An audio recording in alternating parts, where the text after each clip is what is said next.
And so you've always had a very, very, very special place in my heart, and what a wonderful church you are. Mr. Lee, I am your state missionary, and I'm proud to be your state missionary. Mr. Lee and I have the greatest job in the world. We get to work with some of the greatest kids in the world. We really do. I'm also thankful to this church for what you did for Jennifer the past few years. Talked to her the other day. She started her first week, and her first week was great. But I loved the partnership we've had, and I loved how you loved her and cared for her through some of the struggles that she had in her life, and allow her to use her gifts and skills. And now you have Kevin, another one of ours, and we know that he's in very, very good hands here with you. But we have a great job of having an opportunity to work with some wonderful students. I want to talk to you a little bit about Russia today, and I'll throw some state mission stuff in as we talk. When I was asked to do this, I haven't done anything in a few years. I guess I've been to Haiti, and I've been to Benin, West Africa in the last few years, but most of those were little short, quick trips, and like Mr. Lee said, I had a bed. And so that was good. So I was roped into this particular task by Carissa Morris, our state director for missions. And after she had asked me to take this Russia trip, and I said yes to her, she came back about a month later and she said, "Oh, by the way, do you think your girls would mind camping for this trip?" And I said, "My girls? What about a 60-year-old man in a tent?" And she laughed and said, "You're not 60. I said, "Yes, I am."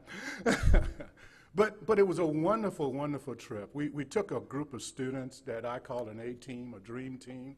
We took 8 of our kids from our campus, 7 guys and 1 girl. And we took a student from Georgia Tech, that school over there, and we took a student from Georgia College.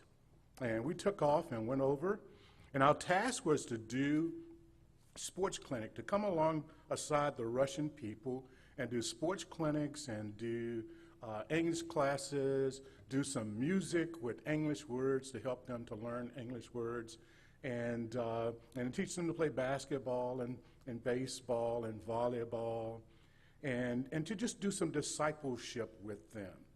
And it was a fantastic, fantastic experience. We got there, and we spent a few days in St. Petersburg, Russia, and did some sightseeing, because we believe if the kids go someplace like that, not only do they need to work hard, but they need to play hard a little bit.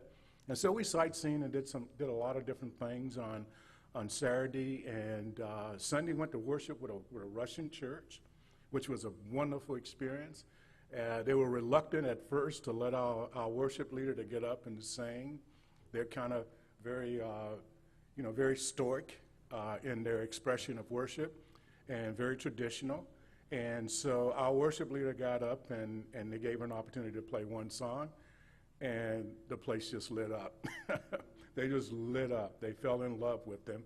And we went back the next week, and he sung after the camp experience. And then he sung a song in Russian, and the place just exploded. They just really and truly loved the fact that they would take a time to learn a song in Russian and express that to them. And so it was a wonderful, wonderful experience in church both Sundays there. But the camp experience was a camp experience. Some of you who knows about tents and knows about different things, I'm an introverted person. I'm a strong introverted person. My wife takes a vacation with some of her friend girls a year, and sometimes she used to think that she was leaving me for a whole week, and she would just kind of go bonkers. Oh, I don't want to leave you. But boy, as an introvert, I was loving every minute of it. So I asked for a tent all to myself, and if I can give you an image of what a 2-person tent is, how many of you are campers here today? Okay, so you guys know what a 2-person tent is, okay? I hadn't camped since Boy Scouts, and that was a long, long time ago.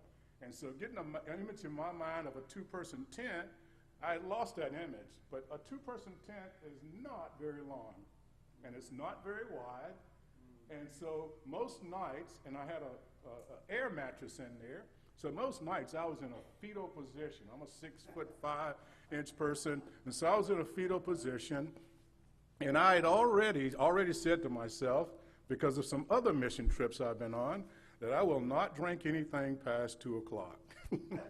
So getting up out of that tent, that two-person tent late at night, going to the little latrine that they call the latrine. You know, I was born in '53, so I know what outhouses look like. I grew up on a farm. But this thing that they did, it was just a little 2-foot hole, about 2 feet deep, and with some wood across the thing there, and it was horrible. And so I was not going to experience that late at night. So we had a great experience with the kids. As Mr. Lee knows, our kids are wonderful. They're great kids.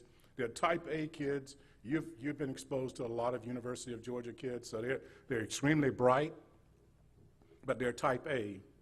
And for them to go to a mission trip and then come alongside a group of people and work is a little different from them. Because, you know, they always want to know what's next. What do I have to do? What they're expect of me, and all these good things. And so we had all those questions. And I told them before we got there, I said, hey guys, look here. I rate missionaries in 2 different ways. If I'm getting a whole lot of information from them on the field, and they're organized as all get up, they don't know the people. They don't know the people. They're organized people, and they're trying to make the American way fit into that culture. When I don't hear from missionaries and I get sporadic information from them, I know that they love the people, and it's going to be a tremendous experience with them. And they would look at me with these kind of glass over eyes, because half of them hadn't been on a trip out of the country. And when they got there, that's exactly what they found. A group of people that loved their kids, loved the people that they're working with. They weren't as organized, because in that culture, they don't, we're probably the only people we find out, I found out long ago on mission trips, that we run by time. You know, we are so focused by time. If service is going to start at 11 o'clock, it's going to start at 11 o'clock. And we should. We should honor people's time and all those things. But if they say something's going to start at 11 o'clock or 8 o'clock, you can look for it to happen about 11:15, 11:20, because that's just the culture in which they exist by. But we found some people that loved and cared. But our kids did 1 or 2 things that really and truly, within 24 hours, disarmed everything that the suspicions that the Russian people had about our kids. One of the first things they did, and I think Mr. Lee knows Peter, because Peter is always framming on the piano and drove Rhonda crazy because he loves to play piano. Peter went to a few of the kids and he asked them to teach them Russian. To teach him Russian. And so here's a group of kids, 10 to 16 years old, teaching our college students Russian. And so that just disarmed them and really and truly brought the walls down, and the Russian kids just fell madly in love with our kids. And then the adults just fell madly in love with our kids. And each and every day I went to a meeting, and I'll talk to you more about that in a minute. Each and every day I went to a meeting, there were more and more things they were pushing on us to do. Can you guys do this? Can you guys do that? And before long, we had taken over the whole camp, because our kids just fell in, and they didn't come in and try to control things and take over things, but they allowed they just loved the kids and cared for the kids and ran around with the kids and played with the kids and did some wonderful things with the kids. And on the day in which we were leaving, which we left on Saturday, it took us an hour and a half to get on the bus, because those kids would not let our students go. They were crying, they were weeping, and the Russian leaders were just going crazy. They had already asked us to come back next year. They just loved our kids because they went alongside them and just loved them, cared for them, played with them, became vulnerable with them, taught them all kinds of crazy things and crazy dances and all kinds of stuff, and they just fell in love with them. And they said one thing that just blew us away. The Russian leader says, And you have taught our kids that it's cool to be Christians in a country where it's not cool and fun to be believers. You have taught them that it's okay to be a believer because they see attractive, wonderful, gifted, talented students who love Jesus, who loves the Lord. And it became contagious throughout the camp and throughout the week. And it was a wonderful, wonderful, wonderful experience that really and truly not only impact the lives of them, but impact our students' lives. When we left on Saturday, there had already been 4 decisions made. 4 decisions, and they hadn't really and truly made the big decision plea yet. And so we knew that there probably were a lot more. They were going to bathe them in the Gulf of Finland. For those of you who know your geographic area very well, Russia sits on the skirts of Finland, and that big Gulf right there. We traveled out about 2 hours out to the Gulf of Finland, and that's where we camped at in the forest there at the Gulf of Finland. And so by day, it was never got over 72 degrees, perfect temperature. But at night, with that large body of water, it got under 50 degrees, and it was pretty cold in that little tent. But the days and the nights went by so quickly because it was such a great experience. Our students did a fantastic job. But this morning, what I want to talk to you a little bit about is this. I want to talk to you about what I learned on a mission experience. Now, I know you guys went on a mission experience yourself this year, because I know that's the heart of Mr. Lee. That's one of his major hearts is missions, and I think you guys went and did a mission experience this year. But I want to talk to you, so many times we come back and we talk about what happened and what went on, but I want to talk to you about what I learned on this mission trip. That really and truly relates a great deal to state missions and what we're dealing with here. In the passage Colossians, it says in chapter 3, verses 23 to 24, it says, "Whatever you do, work at it with all your heart, as working for the Lord and not for men, since you know that you will receive the inheritance from the Lord as a reward. For it is the Lord Christ you are serving." For it's the Lord Christ you're serving. Work with all your heart, a passion, a love. I saw a love for their God from the Russian leaders. You know, so many times we think that we're taking God someplace, and when we get there, we find out that God's already there. I found out very quickly that God was already there. It was a lesson that I learned a long time ago when I went to Mexico, and Mr. Lee know a little bit about this Mexico trip we had when we went across the wrong border and got lost and had to drive. I was talking to the Mexican crew chief, and I said to him, I said, "Sir, what do you want us to get done? What do you want us to complete? What is your goal for us this week to get completed?" And he looked at me kind of strangely, and I repeated that probably about 2 or 3 times, and when he finally dawned on him what I was asking him, he looked at me and he said this. He said, "Man, this is the Lord's work. We finish when we finish." And we got up and we got to work at 8 o'clock in the morning. They came about 9:30 or 10, and they worked to about 12 or 1, and then they took a siesta and then came back and worked throughout the night. We found out very quickly that the Lord was there. And I'm telling you, these Russian people has a passion and a love for their God that is second to none. That is second to none. These folks were, they got up early every morning, and the day was started with prayer. At 8 o'clock in the morning, we started off with prayer and devotion for the camp and for the campers. We got up every morning at 8. Camp started about 9, but they spent an hour, not in some of the prayer meetings that we've been in sometimes, where we spend a lot of times talking about prayer concerns, and we spend 10 minutes praying. They prayed for 45 minutes solid. They would pray. They would pray to their God, that God would impact the lives of these kids that day. In the evening, we end the day at 10 or 10:30 at night, again with a concentrated time of prayer and evaluation of the day. And we spent again another 45 minutes to an hour praying that God would move and God would work and intercede in the lives of these kids. I saw a passion for their God, a passion for their God that was second to none. I saw a love for a love of unity.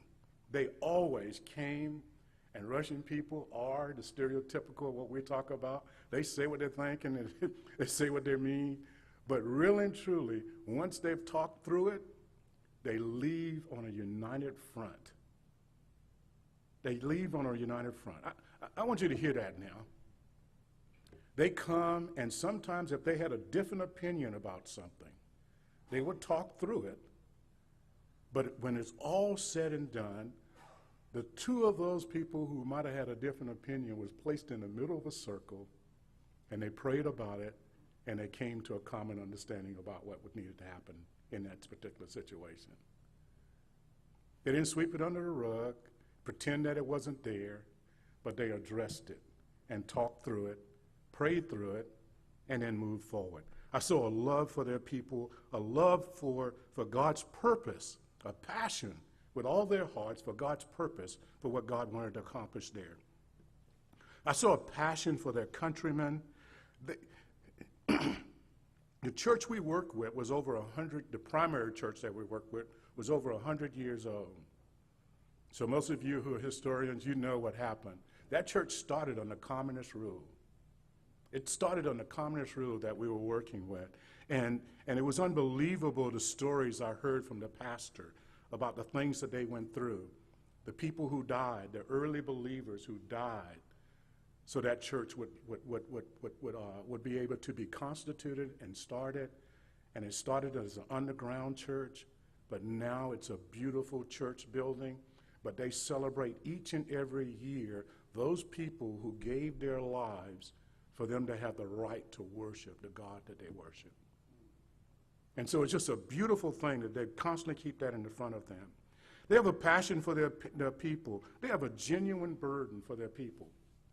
A genuine burden for their people and a passion for their people, an authentic burden. You know, men are an endangered species in Russia. Men are, Christian men. They said that alcoholism runs rampant in Russia. Now, you know, we can justify it, and we listen to some of the missionaries talk about it. You know, it's 20 below zero.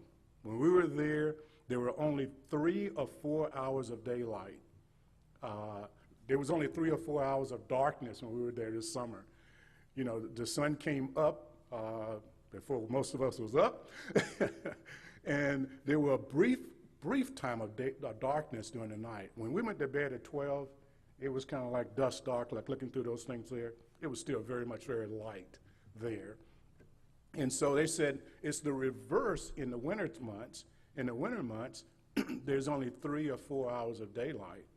And so there's a lot of darkness there, and it's a lot of cold weather. And so the men love their vodka. And they said that men are endangered species there because most of them get caught up in alcoholism. But they had a really genuine burden to try to reach those men. And the churches that were very successful in Russia were former alcoholic pastors who had beaten it. And now they were back pastoring churches, and they were reaching some of these people in the cities and making a difference there.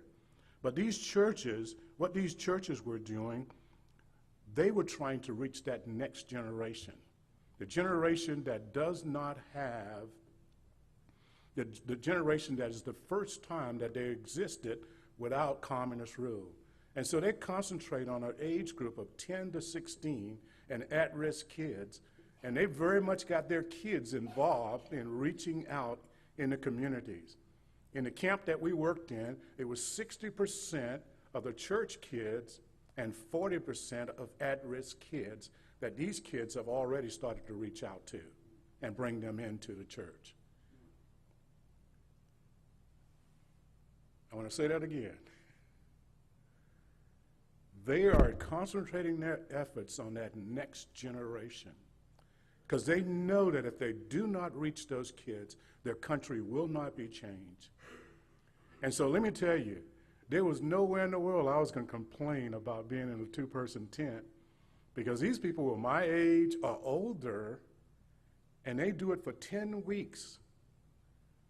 They do it for 10 weeks in 4 or 5 different regions. They have regional camps, and they are concentrating on reaching the next generation for the Lord Jesus Christ. And they spend 10 weeks going from campsite to campsite, investing in these kids. And they love these kids. And they have a very organized and a very structured camp to reach these kids and to try to get them to know who Christ is before they leave there. I want you to really and truly hear that now. I know Mr. Lee has spent time in foster homes where he and Diane was there all year long, investing and working in the lives of kids, so they get exactly what I'm talking about. These people take their summers, when it's the only time you can actually get outside, and they invest in their kids. They sacrifice their time. They sacrifice their families to go and invest in that next generation. So they love God with all their hearts, and they're pouring themselves into these kids because they love them and they care for them. And let me give you an example, one story about how much they love them and how unconditioned their love is. One day we had, the thing that that your music minister was talking about a minute ago. We need eyes to see so nobody's missing. A young lady was missing. A little 8-year-old girl was missing. A little 10-year-old girl was missing, and we could not find her. And so we searched for hours looking for this little girl. Then we realized that one of the campers who was one of the at-risk kids were also missing. And this little kid had a little pocket knife in his pocket, and we'd seen him all week long with that little pocket knife. And so we looked for hours and could not find them. And then all of a sudden we found them about an hour away, and word got back that she was with this little kid, and word got back that this little kid had pulled a knife on her and forced her to go with them in the woods and all kinds of stuff. I watched them embrace and love this little young lady and protect her and cared for her as she came back. But I also watched them affirmed and disciplined this young man in a way that nobody shunned him, nobody pushed him away, no one said that he was a bad, evil person. They just loved him. And I was amazed of just watching that experience, because I'm going to tell you what I was feeling inside was the first thing was to love that young lady, but to pull that kid over my knee and spank his bottom. But they disciplined him, but they also loved him because the camp is for that kid. That's what the camp is for. The camp is for those kids that are at risk. And that's what they said. I complimented them on that one morning. And they looked at me and they said, that's why we exist. It's for him. We exist for her too. And we don't want anything bad to happen to her, but we have to reach him if our country is going to change. Was their mindset. It was just a beautiful experience of watching a group of people that came together and loved their kids. Now you say, well, what's such a big deal about that? Guys, do you know that this morning, I'm on a New Works Committee with Dr. Lex Boland. And Lex may have already told some of you this. Do you know that this morning, in the county of Athens, in the city of Athens, in this county that has 130,000 people, do you know that this morning, in this sacred hour right now, there's only 10,000 people that are worshiping this morning? Out of all the denominations, Out of all the denominations in the city of Athens, there's only 10,000 people that is worshiping this morning. 98% of the county of Athens, Clarke County is unchurched. 98% is unchurched. 2% of our county is churched.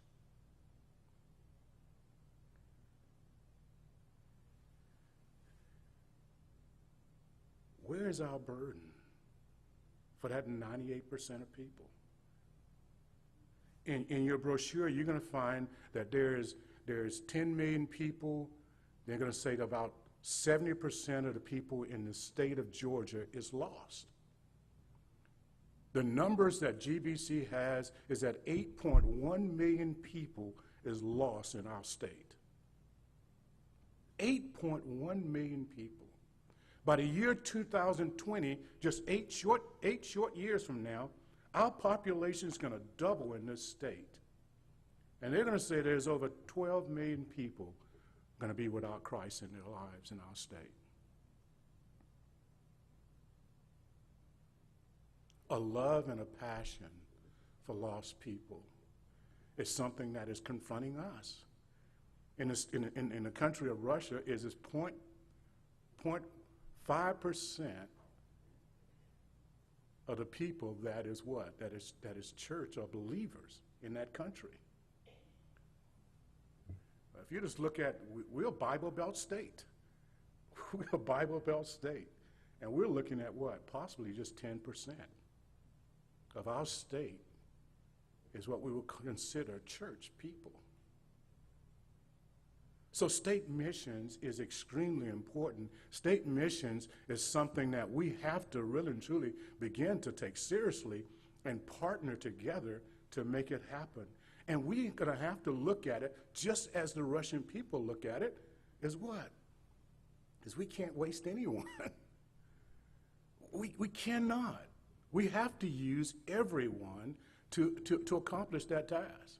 They use their high school kids, their middle school kids, to reach out to the community to get kids to come to these camps. And they let them know each and every day that they're on missions,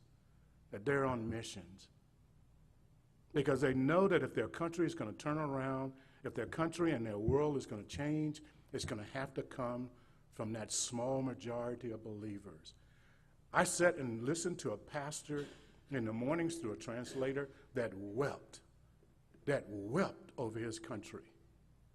And I had to ask myself, Mr. Lee, when is the last time I've wept over the campus of University of Georgia or Athens, Clarke County? When is the last time that I have wept over lostness? Over lostness. And what I experienced were people that were willing to not only weep over them, but to make the necessary sacrifices and the necessary changes that they need to make for the church to survive and for the gospel for the kingdom to grow. The last conversation I had with one of the leaders was one of the ladies there who ran the camp. You know, there were men there and they were working, and there were pastors there and they were working, but you know who was running that ship. And this lady was running it, and she was running it extremely well. She was running it extremely well.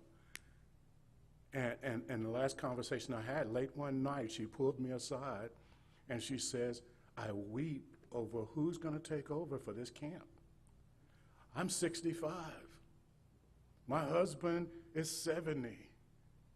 The pastor is getting older. A lot of the people who are running this camp is getting older. And I weep over who is going to take this over, who's going to pick up the reins and continue to make this thing happen.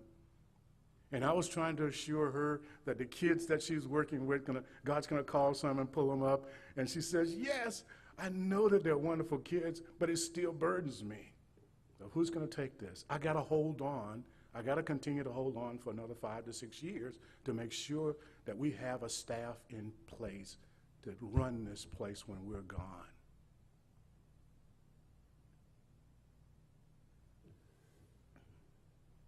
guys, you all sent us over there. You guys went through a corporate program. Georgia Baptist equipped us and sent us over there, and we went there. But I'm telling you what, we learned more than we gave. Now, our kids gave a lot. We gave a lot, but we learned a great deal too. And so we started talking about, okay, guys, we can do these kinds of camps. We can do these kind of camps 4 hours on Saturday morning. We can go to the YWCO, we can go to the Boys Club or the YMCA. We could partner with a church, and we can do this. And you will be hearing from us about doing some things like this. Because they put a picture in our minds that we have really and truly got to start working on this next generation and start helping them. As we talked at our preschool retreat, if a kid turns 25 years old, you know the chances of reaching them for the gospel plummeted. And I'm not telling you anything that you don't already know. If a person reaches the age of 25 and they haven't made a personal decision for Christ in their lives, the chances of reaching them after the age of 25 goes down significantly. Goes down significantly. So what you do with your youth groups, what you do through collegiate ministries, what we do is so very, very important because it's the last opportunity we have to really and truly to reach them. Now, I know that there's kids that will come there, set their faith aside for a few years, and then pick it back up when they leave college. I know that. But they're talking about kids that don't have any inklings of who Christ is in their lives. And if you don't know the demographics of University of Georgia, you need to take a look at that. You got about 15 or 20% of international students who will come here, get an education, leave here, and go back to their countries. These people will be doctors, lawyers, politicians. These people will be able to impact their world and their lives. And the world is coming to us, and we have an opportunity to reach them. But you know that 98% of the internationals that comes to this country will never set foot in the home of an American person. Noriega went to school in America. Idi Amin went to school in America. Think of just those two individuals, if their lives were changed, what that would have done to those two countries if they were reached for Christ. There are so many internationals are coming. The other demographics of our state, of our campus, is that this is the best education for the buck. Dr. Knapp years ago told us that the University of Georgia is vastly becoming the Ivy League school of the Southeast. And the SAT scores and the GPA proves that to be very, very true. So students are coming from the Midwest, students are coming from the North that are coming here for an education. A lot of those people coming here without any kind of faith base. There is a mission field there.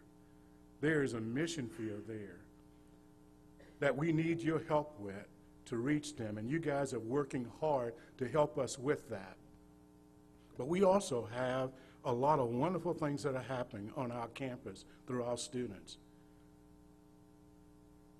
And I could spend here for days and tell you, but I can't. But if you don't hear anything else I said about the Russia trip and state missions, it's the burden. We studied the book of Habakkuk. We don't go any place without really, truly having time to sit down and study and have some sense of discipleship. And one of the things that we studied was the book of Habakkuk. Just 3 short chapters. I challenge you to go home and read it today, this afternoon. And one of the first things you see in the book of Habakkuk is that Habakkuk has a tremendous burden for the nation of Israel. And the burden starts off with all the horrible things that are happening here. And he asks of theological questions, which sometimes gets us away from the burden. The theological question is theodicy. Why does it seem like the righteous seems to fail and the wicked seems to prosper? But the burden he's talking about is the love that I have for this country, the love that I have for you, and it seems like evil is winning. And why? And we have got to start asking those questions in our own personal lives, in our own personal ministry, and in our churches. Because if we don't, then there's so many people that will not come to understand and know the beautiful relationship and the purpose of life through Christ Jesus that we have. And my life would be totally different if Christ was not in my life. And we have to begin to have a burden for those people and really and truly want to see them come to know him. I say to some people that there are 98% of the people in this county that is unchurched, and they begin to automatically try to rationalize and justify it. But guys, there is no rationalizing and there's no justifying 98% of this county not knowing Christ.